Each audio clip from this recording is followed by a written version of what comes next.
Welcome to episode 1 of Weird Wheel, entitled Homeroom. So, you came to see me deliver food on an electric unicycle. This means you are either my mother, an electrical unicycle aficionado, or another probably bicycle or moped, electric bike, scooter, delivery rider. You could be somebody that I met on the street who I said to check out the channel for any number of reasons. I am teaching beginners electric unicycle, commonly known as EUC. I just call it a wheel usually, but teaching that at Hello, how are you? space I have. Sir. Joshua K for UberEats. Hell yeah. How'd you know I was here? I didn't see you look. You just... Okay, nice. That guy Way to use, has really good improv Oh skills. yeah, cheers. We'll do it too. Checking me out on the screen, you know. I always like to use what's around me to widen my perceptions, reflections and things, so I respect that coming from him as well. That was Homeroom. That was the takeout counter. They opened that well before COVID because they're so popular that they were able to have a separate whole restaurant for just takeaway orders, pickup, delivery, etc. In the future, I imagine that won't be the last you see of the homeroom. I thought that would make a good introductory title for this. You know, homeroom is where you start, where you orient yourself. So this is sort of a hello, how are you? Here's who I am and what I'm about situation. So with that in mind, my name is Rob. I enjoy riding my wheel quite a bit. I started it back in 2018, I think it was, when I bought a One Wheel XR to use as a last mile commute vehicle. Upgrading, I think it was an upgrade from a recumbent bicycle. That's the kind you lie back on, which is a pretty terrible commuter vehicle. It doesn't fit on the BART. It doesn't go on the bus very well. I don't drive. I haven't driven a car in about 20 years. No big story there. I just don't really love cars that much. There's a little bit more to it, but not for now. I'll get to that another day.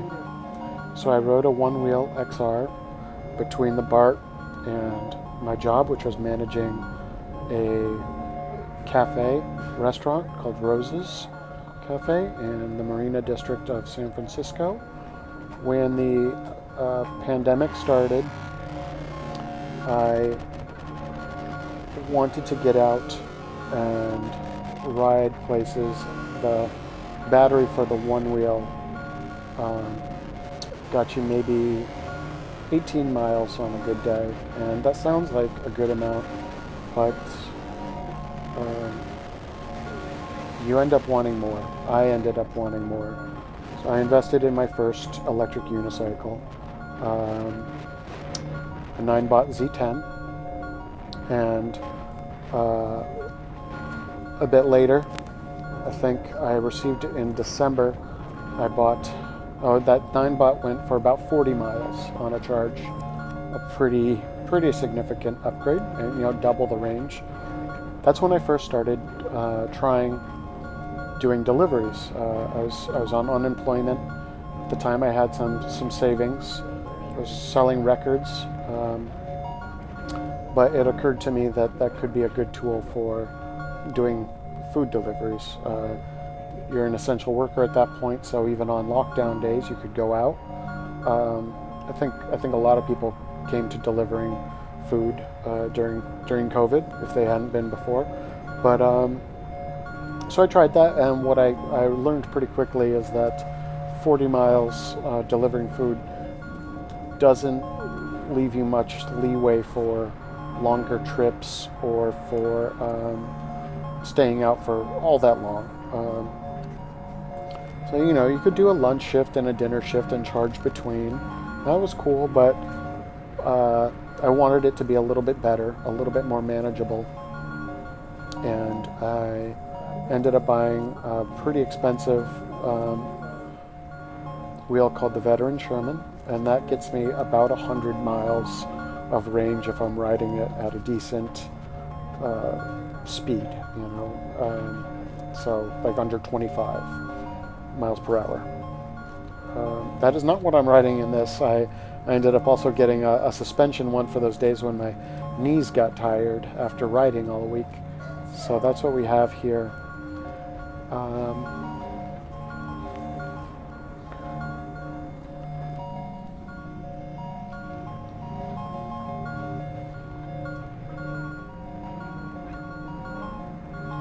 So that's where we got. That's where we get to where we're at now. Just about. I started doing this full time in, I think, March, and decided to not go back to managing that restaurant or to restaurant work in general. And the ultimate reason for doing this was that those trips that I took between the BART and my restaurant on the one wheel was some of the better part of my day. I really enjoyed that, and I really enjoy riding my electric unicycle a lot more than I ever thought that I would, I guess. I rode bikes, different kinds of bikes before, and nothing gives me quite the same feeling or as good a feeling as riding one of these. It's pretty amazing. You will hear me spout off quite a bit on this channel about how awesome I think they are, from a number of perspectives. But suffice to say right now that I thought, well, how can I ride this and make money? That's actually not true. That's not what I thought. What I thought was, this is during COVID, I would want to go on a ride, and I'm a huge fan of the Bay Trail, which is a bike trail that goes around the whole bay for the most part. And so I'd often go on that. I'd go on other rides, but I didn't have anyone to ride with, and I found myself often getting into the rut of just following the same old trails that I always would do, down to Bay Farm Island or up to Point Richmond and back. I think that's about when it occurred to me that I could not only make some money doing it by throwing a backpack on and turning on an app and seeing if there's food deliveries to be made, but also that would give me the opportunity to explore parts of the city that I might not have gone to otherwise. Just let the luck of the draw, bring me, let Lady, what is it, the Winds of Destiny, Lady Luck, bring me to those strange and remote places of Oakland. Sometimes a little too remote. I have ended up pretty far out there just following deliveries, and then realizing that I didn't quite have the battery capacity to get back, but end up walking some of the way. This was an interesting one. It's a place called Crumble and Whisk. They do cakes. if you're following my Instagram, Weird Wheel, you'll recognize that DoorDash sign. I was a little bit tentative coming in here, but it was totally fine. Anyway, so this is one of those. This is one of the places. I mean, it's not quite what I was getting at, but it was interesting. So I started doing this as a way to give myself places to ride, and the money was secondary to that at the time. So I would take, longer rides for little money, going up into the hills for a few bucks or whatever. That was all fine, and in March, I think it was about March, I started doing this basically full time. I had decided not to go back to work. My unemployment ended. I let it end. I think I could have kept doing it, but I needed to sort of kickstart seeing if this was as feasible as I was hoping it would be. So with that in mind, I don't take as many joy rides for mere pennies as I did when I first started, but I was thinking that one thing I'll probably focus on is those times when I do that, when I actually do see something that looks like a fun ride and might not make me the most money by taking it. And a lot of times those fun rides are out to a point where there's no restaurants. What you really want if you're trying to make the most money you can in the least amount of time is to take orders that don't get you too far from where you can pick up another order afterwards. Or maybe I'll take one from Temescal in Oakland over to the college in Berkeley or downtown Oakland or something. There's other restaurants there. There stands the chance you'll pick up another order that'll bring you back where you started, or someplace else where there's other orders to be had. Or maybe you won't even have to go very far. You can just stick in one neighborhood and do short orders for a while, do inexpensive ones that are only a mile away, but get back real quick,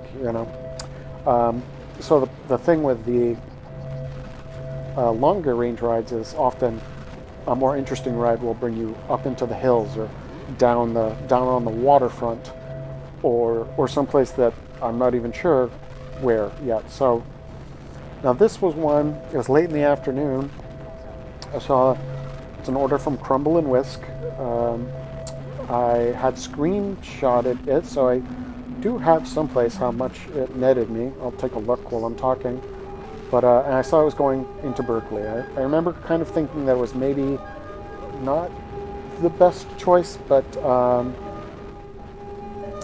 in terms of money for the distance. But I decided to take it anyways. I think it was slowing down and it looked like it would be a nice ride. So it took me down by the Emeryville Marina, or this isn't the marina, this is the aquatic park.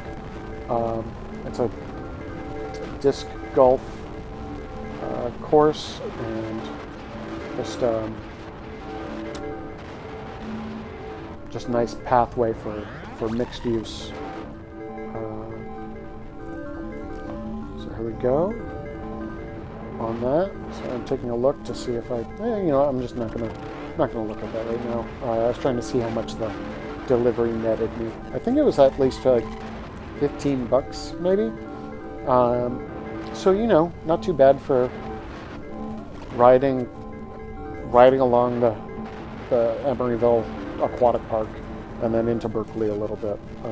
The pickup was just in Emeryville, right around the corner from my house for the most part.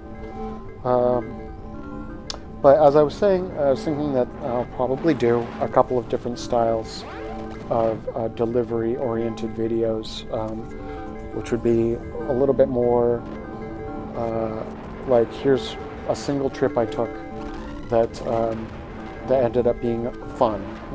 Here's where it took me and what that was like. And then the other ones will probably be a little bit more, a single day, trying to make a bunch of money as quickly as possible, talking about, tips and tricks, etc., for doing this on your own electric unicycle. And there are other channels. There's a lot of other channels, but there's other channels for watching electric unicycle content, as well as other channels for watching people do deliveries on bicycle or other electric vehicles. But the thing that I think gives me the platform, not really the platform, but the whole reason why I even thought I should bother doing this is because I see a lot of benefits to doing this on the wheel, and that even people on electric scooters or electric bikes don't have. One of the biggest ones is the ability to simply pick up the trolley handle and walk into a store, never having to worry about locking it up outside, never having to worry about getting stolen. That absence of worry is a huge stress relief, I imagine. Having ridden a bike for many years and being concerned about it anytime it's out of your sight, no matter how confident you are in the neighborhood or how well locked up it is, that's something that's hard to put a price on. And also, another aspect of this is just my enthusiasm for riding these. A lot of the time, on the other delivery channels, a lot of the focus is on how much money they make. There's some titles like making $10,000 in a month. There's a guy, William Cervantes, who tried to. Oh, he did actually make $10,000 in a month from putting in long hours riding a Honda Ruckus in downtown LA. Right? I'm not making anything like that. I'm trying to do $3,000 this month, which is give or take, comparable to what you would make at a okay job. And at some point I'll probably talk about why I'm doing this over customer service jobs, which is what I've done for many years in the past. But my enthusiasm for riding is really what it is. So if I can make better than minimum wage doing this, riding around, having fun, being outside, choosing my own hours for the most part, then I feel as though I'm doing well. It's hard to put a price on that for me. So that the hourly, how much I make per hour it's not a 1-to-1 ratio with other jobs for me, because I'm enjoying myself so much doing this. We are just about at the end of the video, and I'm going to use the very end to move on to what the next one may or may not have as some of its subject matter, or certainly upcoming, if not the next episode. There's a cloud kitchen being installed pretty much at the end of my block. So Adeline and 54th in Oakland. Here we are. This is the cloud kitchen. It is under construction right now. I believe there's going to be 40 stalls in here. Cloud kitchen is different than a ghost kitchen. A ghost kitchen is where you already have a restaurant with a kitchen, and they either allow another chef or bring on other recipes and market that as another whole restaurant operating out of the inside of that first restaurant. This is a place where it's just kitchens for pretty much only, or not pretty much only, but only pickup and delivery. There's absolutely no seating that's going to be installed here, as far as I know. I don't see any place for it. So at the end of my block in July, this is probably where I'll be picking up some orders, just hunting from the house and picking up good ones. I have a lot more to say about it, but I think I'll leave you with that. Thanks so much for watching, and ciao.